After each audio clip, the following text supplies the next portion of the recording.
Harry Potter and the Sorcerer's Stone by J.K. Rowling.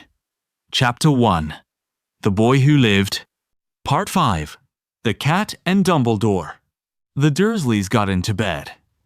Mrs. Dursley fell asleep quickly, but Mr. Dursley lay awake, turning it all over in his mind.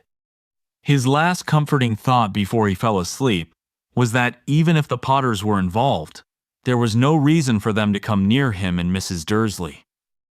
The Potters knew very well what he and Petunia thought about them and their kind. He couldn't see how he and Petunia could get mixed up in anything that might be going on. He yawned and turned over. It couldn't affect them. How very wrong he was. Mr. Dursley might have been drifting into an uneasy sleep, but the cat on the wall outside was showing no sign of sleepiness. It was sitting as still as a statue, its eyes fixed unblinkingly on the far corner of Privet Drive. It didn't so much as quiver when a car door slammed on the next street, nor when two owls swooped overhead. In fact, it was nearly midnight before the cat moved at all. A man appeared on the corner. The cat had been watching. Appeared so suddenly and silently, you'd have thought he'd just popped out of the ground. The cat's tail twitched, and its eyes narrowed.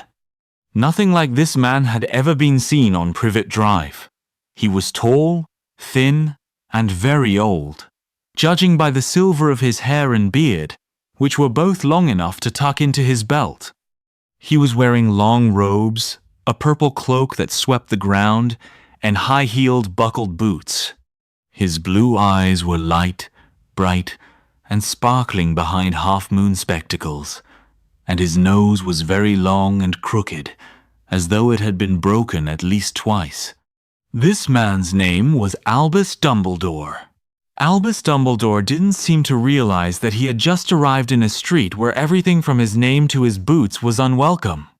He was busy rummaging in his cloak, looking for something.